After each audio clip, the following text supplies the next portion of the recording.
Hey, everybody. Hey, District 21. Hope everyone is doing really, really well. Thank you for joining our monthly coffee hour here. And thank you for giving me some of your time on this Monday afternoon.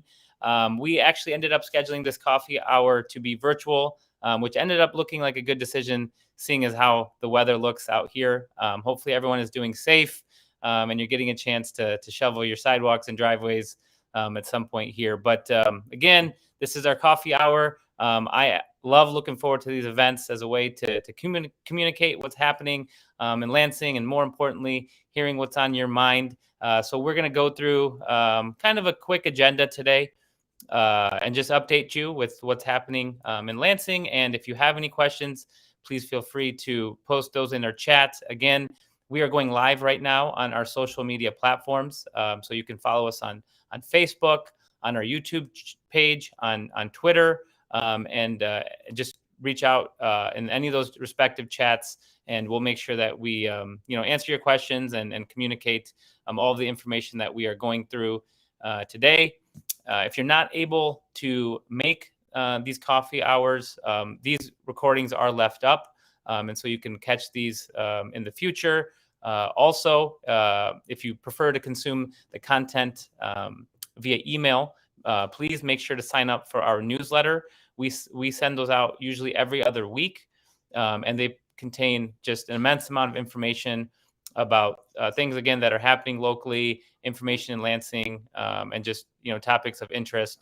Our team puts a tremendous amount of work into getting those ready every couple weeks. If you haven't signed up for those and you're interested, please feel free just to in our chat, we'll have a link to our page where you can sign up for those. It just takes a quick second. And again, those are emailed every couple weeks with information. But we're going to be going over a number of issues here today. The biggest kind of being COVID, which is the primary reason we're switching to virtual for these coffee hours. Cases are surging again here, and so we want to be respectful of everyone's health and safety. And so again, hopefully in the future we'll be able to get these back in person. Kind of do this make the decision on an event by event basis. We also like to switch up the times. And so if you have thoughts on a time that would be more convenient for you, please feel free to leave that in the chat or reach out to our office. We do want to accommodate everyone's schedule. But yeah, so that's a lot of kind of the admin side up front here. And now if we just kind of jump into some of the stuff that's happening in Lansing, unfortunately, a few weeks ago, Michigan fell victim to a school attack. I'm sure many of you have heard of the shooting that took place in Oxford, and just the devastating, and tragic event that was.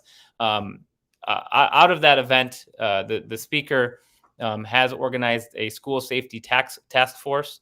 And I'm proud to be appointed to that task force. So it's a bipartisan group made up of 8 legislators from around the state, 4 Republicans, 4 Democrats, all of us coming from different parts of Michigan, bringing our own perspective with the goal to make schools safe. So we've met a number of times. I've been a loud voice for our education community. I have 2 small boys of my own. I've been an advocate for a long time. And so I look forward to being a strong voice on this. We've had many productive conversations already with the group. I've had a chance to reach out to experts across the country who have reached out with their own ideas and kind of what's worked, what hasn't around the country. So really taking that feedback to heart to do what's best here for Michigan. I'm also doing kind of a local listening tour. And so, again, we'll have information posted on how to get your thoughts. There's also a form that we are in the middle of developing, in which we are soliciting feedback. I really want to make sure that if anyone has ideas on what we can do, that we are not we're leaving no stone unturned, and we're really reaching out to everyone and get to get everyone's ideas on what we can do here. Obviously, anyone who's talked to me for 5 minutes knows how vocal I've been about gun safety and gun control reform. And so That's something that I think that needs to be part of this conversation. Right now, as we talk about schools, they are unsafe for a number of reasons, and so we want to make sure that we are obviously addressing all of those. But when it comes to gun violence, unfortunately, that epidemic, both affect schools and many places outside of schools in our broader society. So, we want to make sure that we are keeping those conversations top of mind. And, we've been doing a lot in Lansing to try to move this conversation. And so, there's bills that have been introduced that require universal background checks, require safe storage, keep guns away from domestic abusers, toughen penalties for drive-bys that injure kids, capacity limits. So there's a wide range of ideas out there in which bills have been introduced. And so we want to continue to have those conversations because, again, much of the violence that takes place is preventable. And we want to make sure that gun ownership is responsible. And we're doing our best to not only keep just our students safe, but again, just to make society safer across the board, in which that this does not need to be an issue.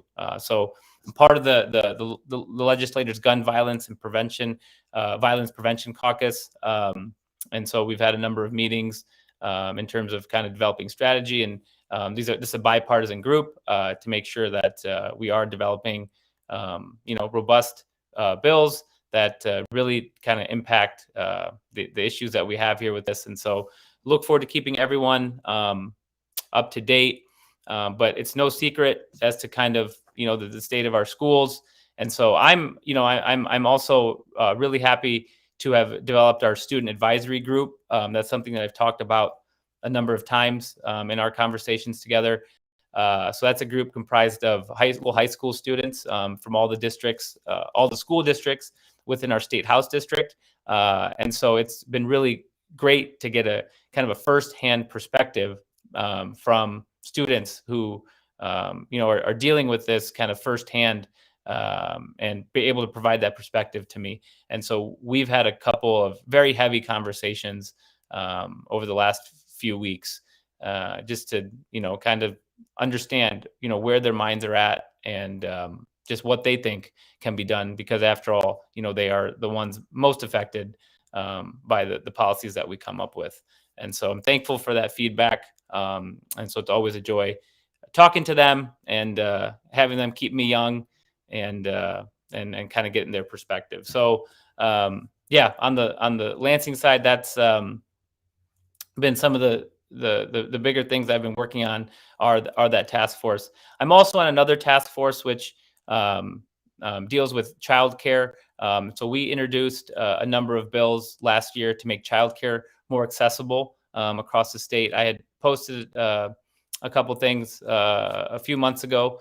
So those bills have passed out of the House and are currently in the Senate awaiting a vote. And so we're hopeful that those bills get out of the Senate and then will be on the governor's desk ready to put into law. And so those bills do a wide range of things, but overall with the goal of making childcare more accessible and ending some of those childcare deserts that exist across the state. Also thankful to be on a task force dealing with electric vehicles and mobility. So there's two separate task forces that I'm on for that. One is through the Council for Future Mobility and Electrification. And then I'm also on another task force. I was appointed to that task force to deal with specifically with the road funding and what electric vehicles will mean, broadly speaking, to just the way our roads are funded. So having a lot of conversations, obviously given my background in the automotive industry and the fact that I don't stop talking. I can't go 5 minutes without talking about electric vehicles and mobility. I think people have realized that if they put me in a room full of like-minded people, I can hopefully be productive. And so I'm very, very, very thankful to be in those conversations. This is a kind of a crucial time, not only for the broader industry, but very specifically for Michigan. It's no secret that we are very proud of our auto industry. And so with all these changes coming, there's going to be tremendous impact to the automotive industry and what that's going to mean for our economy, for our jobs, or making sure that we're producing the talent and making sure that, all of our small businesses and suppliers that are tied so heavily to our auto industry are also remaining strong. And so we want to make sure that we're having conversations that encompass, all sides that are going to be affected by these changes in the industry, to make sure that we are, modernizing and progressing to make sure that Michigan remains the leader. So there's been, and this is going to be a long conversation that has many sides to it. And so, I'm deeply invested in those conversations. And so always ready to talk mobility if anyone's ever interested. So, yeah, so I know we've gone over kind of a lot there. If we take a step back, again, if you have questions, please put them into the chat. We're going to have a Q&A at the end. We'll make sure to get to those questions. The other kind of big topic is redistricting right now. So for those that have been following, after 2008 and the ballot initiative to establish an independent redistricting committee in Michigan to hopefully end the era of gerrymandering, to make sure that our districts are fair and are supported by bipartisan maps, is the process that we are currently undergoing. And so the commission, as of late December, I believe, submitted new maps for the congressional level, the state Senate, and the state House. And now those maps have been pushed forward, one for each level there. And so there's been quite a few changes here locally for what these districts will mean. There is still more of the legal process that needs to play out. I believe that there's going to be litigation on both sides. I'm not a legal expert, so I'll refrain from what I think will happen in that process. But I know that there's still a long ways to go until this process is completely finalized. But the best information that we have right now is that House District 21, our state House district here, if you live in the western portion of Canton, if you live in Belleville, and most of Van Buren, was going to be split up. And so Canton, the northern part of the current district, is essentially going to be married with the eastern part of Canton. So Canton now will, for all intensive purposes, be its own House district, with a couple precincts at the southeastern part of Canton will be put into a district with Westland. So that new House district is numbered House District 24 right now. And so that would be the new House district. So House District 24, again, would be just most of Canton, with a small portion being put out. And then the southern part, where Van Buren Township and Belleville will finally be put into a district with Sumter, with that 48111 community of interest. And so that'll be House District 31. But that's going to be mixed in with a number of other townships, and actually a very, very large district that looks much different than it currently does today. So a lot of changes locally on the state House side. Again, House District 21 is going to be cut basically in half, of where the northern part, the Canton portion, is going to be mixed in with the rest of Canton, and then the southern part, Van Buren Township and Belleville, will be part of a much larger district that includes Monroe, Dundee, and Sumter, and a number of other local townships. And so that's kind of the latest information on that. It is not set in stone. There's still a lot of litigation.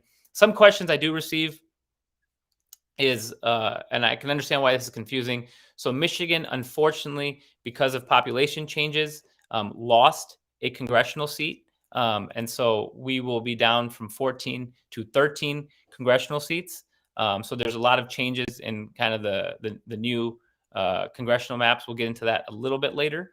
But we did not lose state Senate or state House seats. So there's still 110 state House seats across Michigan, and there's still 38 state Senate seats across Michigan. And so those will always remain the same. What does change is the requirements of population, of what comprises a district.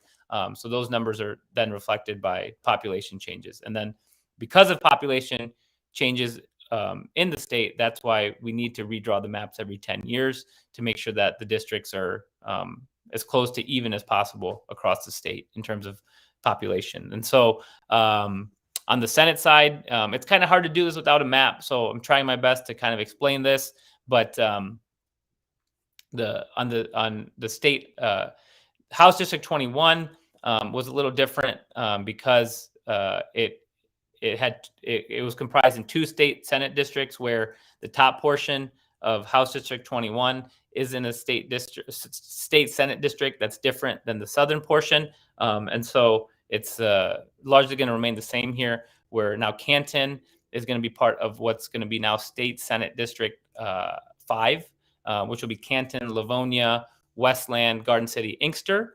And then the southern portion of our House district will now become kind of a Western Wayne County, Van Buren, Belleville, Downriver, and a number of other local municipalities.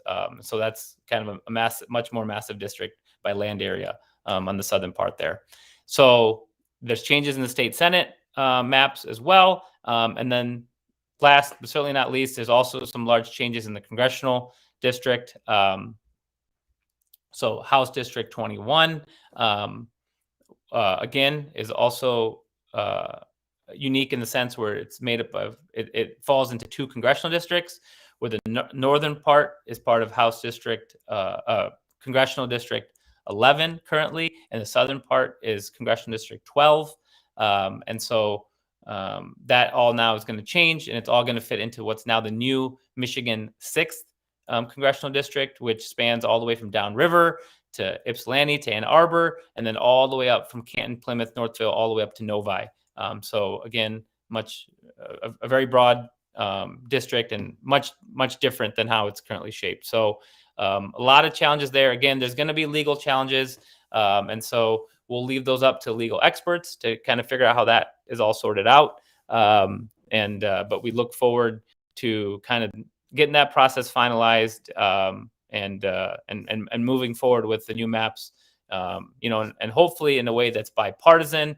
These maps to be bipartisan, that eliminates gerrymandering and bias, and that just amplifies the voice of the voters, to make sure that everyone's receiving the equal representation that they deserve. So we'll try to post some maps, but we'll certainly post some links to where you can find maps, because obviously my verbal depictions of these maps probably aren't the clearest, but we'll make sure to point you in a direction where you can see kind of the latest of how things are laid out, and to get a sense of what these maps are looking like. And any questions that you have, again, reach out to our office, post them in the chat, and we'll make sure to try to answer those the best we can.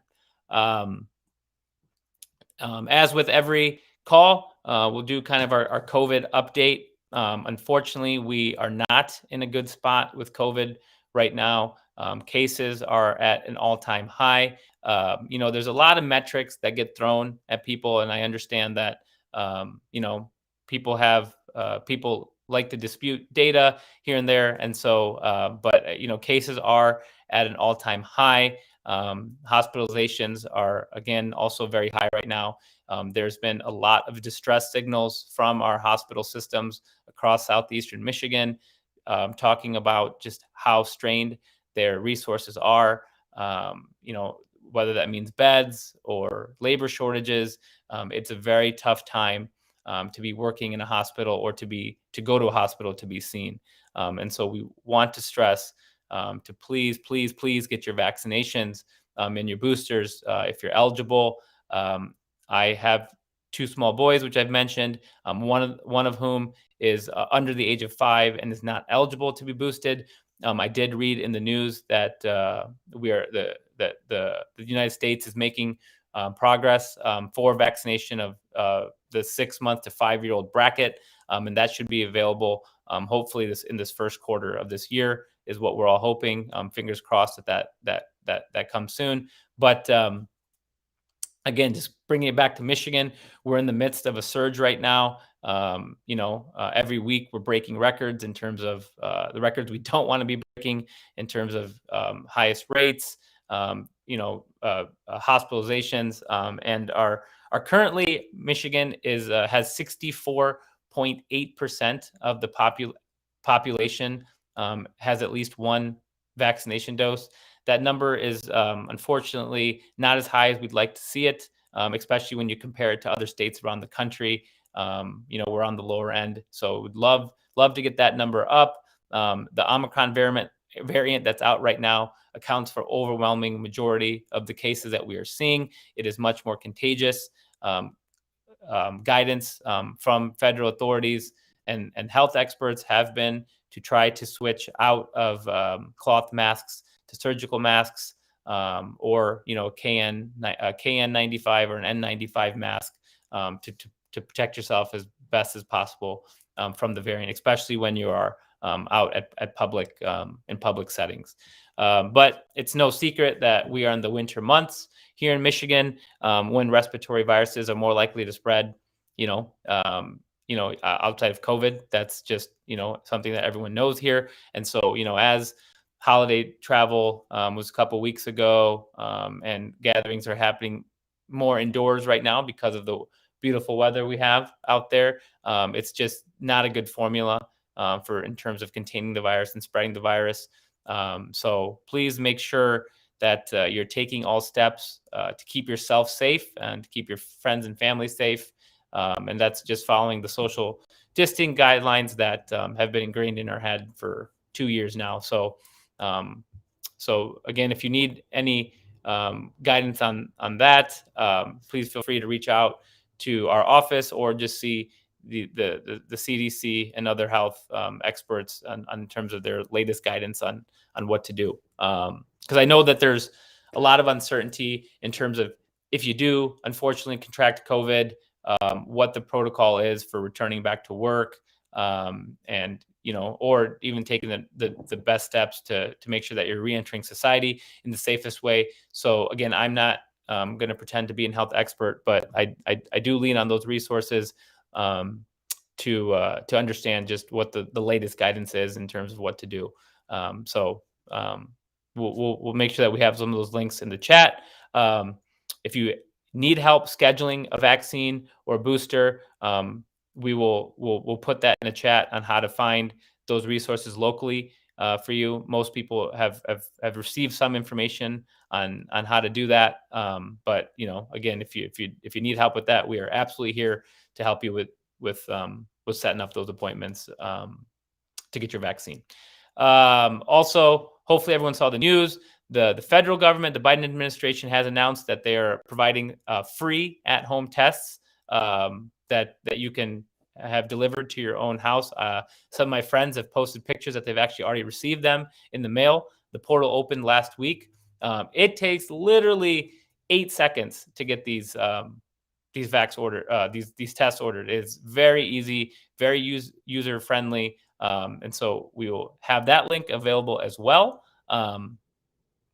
I know there's a couple different ways to access the portal, but we'll make sure that we have that link posted in the chat. Please order those tests. It's great to have at home to make sure that you're taking whatever steps you can to see if if you're not feeling well, to make sure that you've tested, to make sure that you're putting yourself in the best position for the safety of yourself and loved ones. But again, that's entirely free, and they're delivered right to your own mailbox. And so, they're really trying to make it as easy as you can and distribute these. And as my understanding is right now, you're limited to 4 per household. And so obviously if you have more than 4 members in your household, it isn't there's not going to be one for everyone, but at least this is a start, and it is obviously better than no tests at all. Also, there's been efforts now to make sure that private insurers are required to reimburse for these tests. And so so please check with your insurance company in terms of the process to being reimbursed for these tests.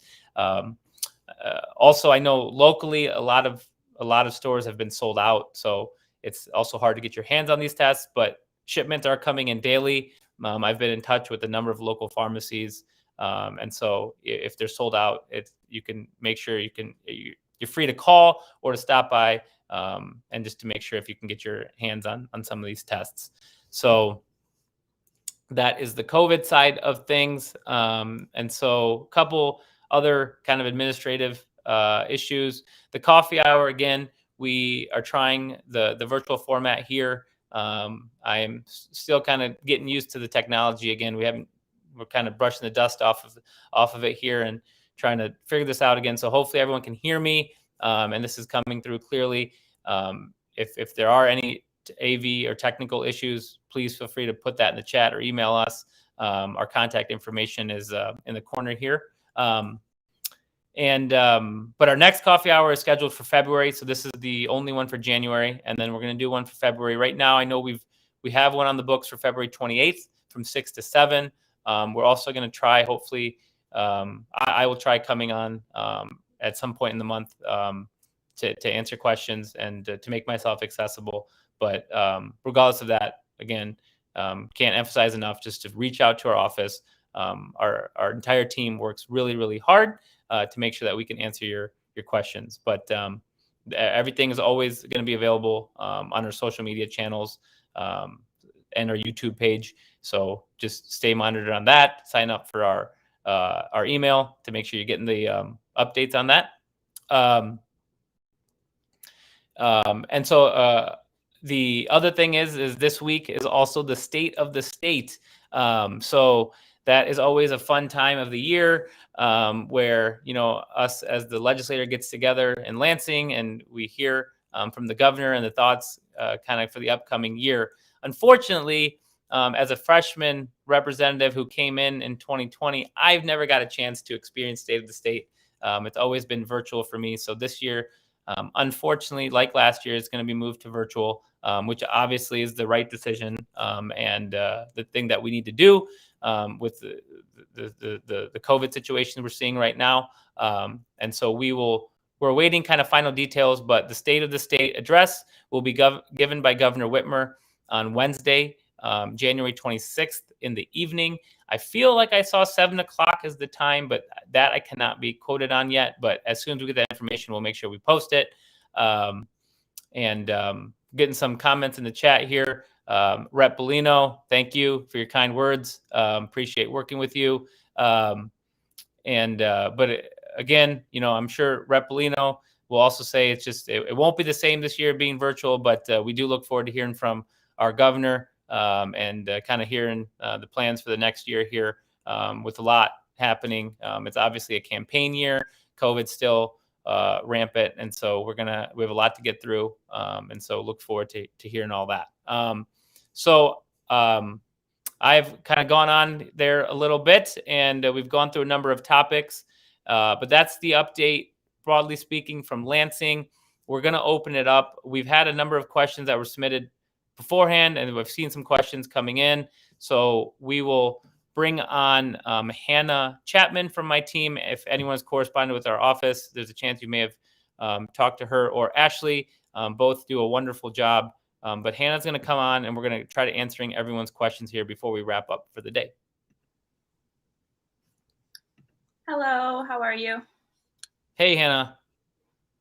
So we do have a couple of questions. A few I saw come through the chat and a few that were introduced beforehand.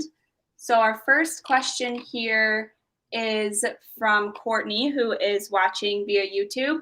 She wants to know, have any bills introduced for gun control passed either the House or Senate chambers, or are we not at that point yet? Yeah, so I can only speak to this term. I can't speak to previous terms, but this term right now, no, as far as my understanding is, no bills have been taken up in the House that relate to gun control. I'm pretty sure it's the same in the Senate, but obviously I can't be quoting the Senate, but I'm more familiar with the House. So to answer your question, no.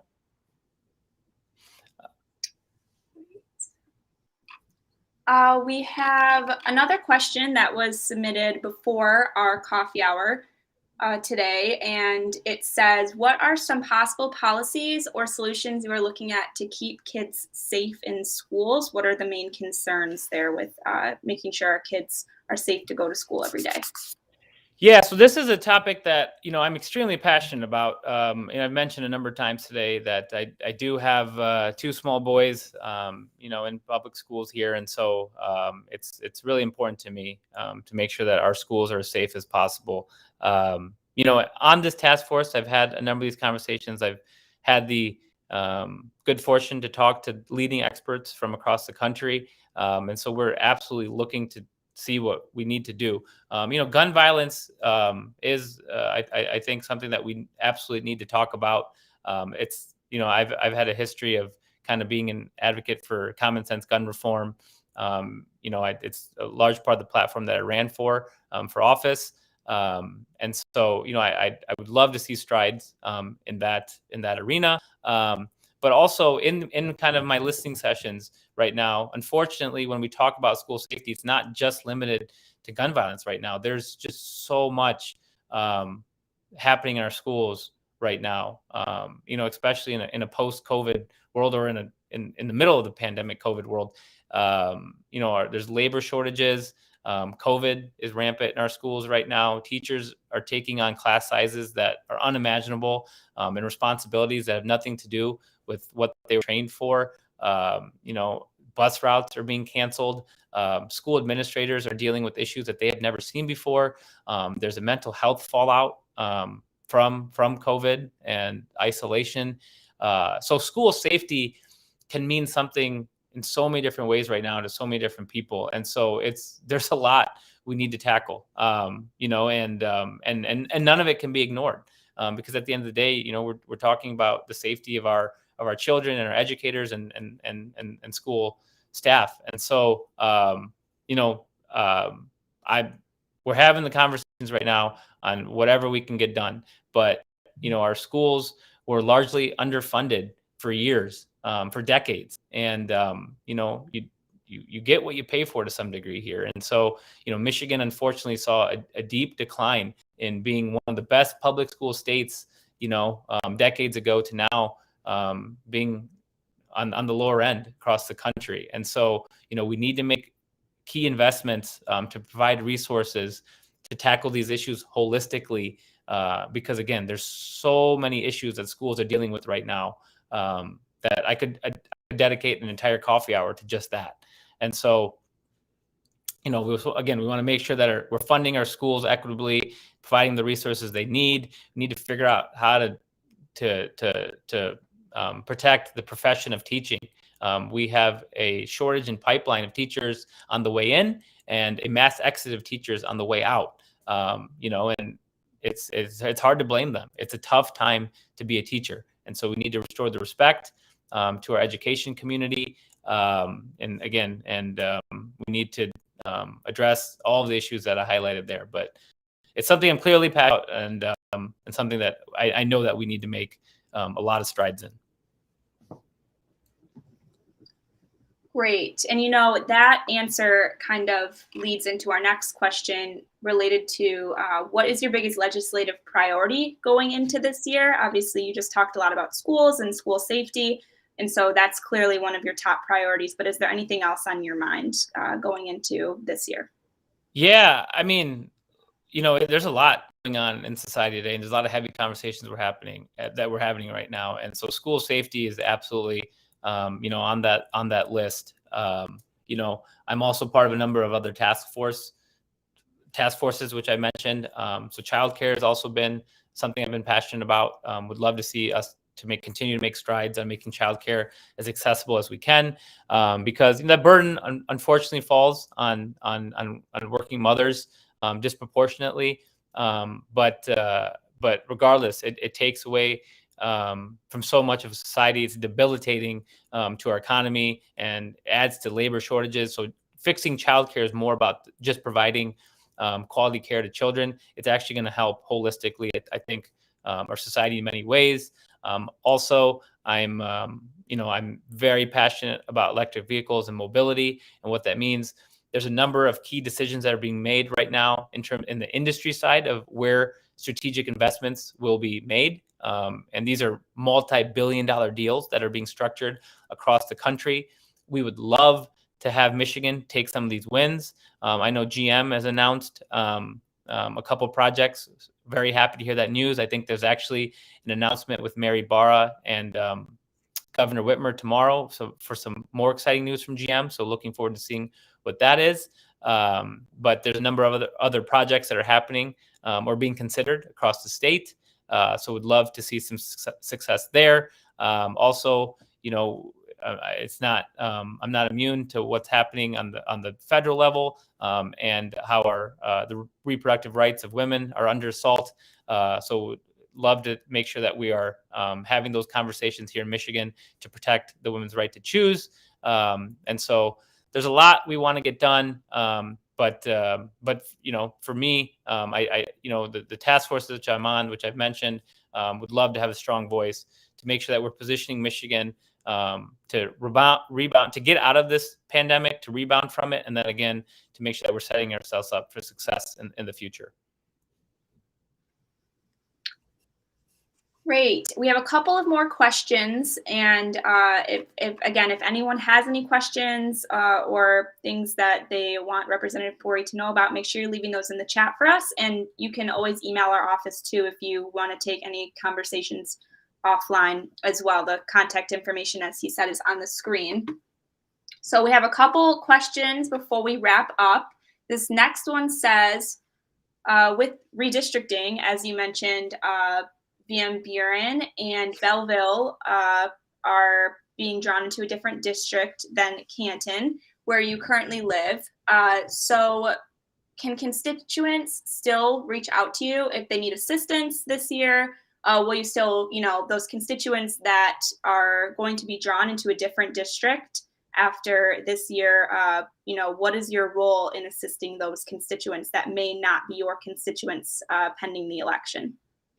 Yeah, thank you for asking this question. It's a really important one. I can tell you I was never looking forward to the results of redistricting. It's just I knew that in one way or another, the House district was going to be broken up. I value all of the relationships I've made over the years in the Belleville and Van Buren Township area.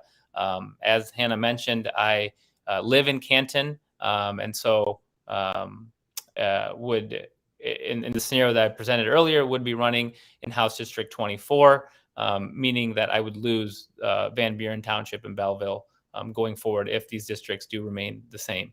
And so I am still currently the state representative for Van Buren Township and Belleville, and will be until roughly time this next year. So absolutely, we will continue to serve the residents of Van Buren Township and Belleville. Please feel free to reach out to our office with any of, if we can be of assistance in any way, largely led by unemployment claims or questions, regarding redistricting or whatever. We are absolutely here to help. When things get better with COVID and the weather, we'll still be having coffee hours. I will still be around Van Buren Township and Belleville, and absolutely torn apart by the prospect of potentially losing both of those municipalities. But we're waiting to see the final results of the redistricting, and we'll see what happens. But I am still the state representative for the area, and very much will be serving the district throughout my term. Perfect. And we have one final question here. So last call, if anyone has any thing that they want to address, please leave it for us in the chat. But this question comes from Donna, who was tuning in via YouTube, and she wants to know, what are your thoughts on, and do you support the Michigan Crown Act introduced by State Representative Sarah Anthony? Yes, absolutely. Sarah's a fantastic, Rep. Anthony is a fantastic colleague. Was extremely happy to see her introduce that. If I'm not mistaken, I believe I even I am a co-sponsor of that bill. Fully support it in its entirety. Would love to see that move. Culturally, of the Sikh faith, I'm aware of kind of the discrimination that happens based on appearance, especially relating to one's hair. And so, I think we absolutely need to move forward with legislation to make sure that our society is just more inclusive in such a common sense way here. So no one should ever be discriminated with or against, especially on the way person's hair or the characteristic of their race. So these are common sense ideas. The bill, unfortunately, has not moved. I believe, if I'm not mistaken, I believe it's sitting in the Judiciary Committee, and that has not moved or been given a hearing. And so we are hopeful for that. And again, the majority party in Lansing sets the agenda, and in the House, it is currently controlled by the Republican Party. And so then the chair of that committee would then have to move this legislation. But I'm advocating for the bill. It's something, again, that I co-sponsor, that I'm supportive of, and I would love to see this move. Again, if this is something of interest to you as well, Donna, please, call or email the chairman of the Judiciary Committee and advocate for this bill to be given a hearing. And that's the best thing we can do at this point. But I'm very thankful for Rep. Anthony for introducing this legislation. I think that wraps up all of the questions that we have had today. So if there's any final comments, feel free to leave them in the chat. But I think that is it for the day, Representative. Awesome. Well, Hannah, thank you so much for your help. And Ashley's working in the background as well. Thank you, Ashley. Thank you all for joining and listening to me here. I know that these at times are not the most consumable way of getting information, and it's hard hearing me ramble for 45 minutes. But again, I'm appreciative of everyone who watched and gave us some of your time.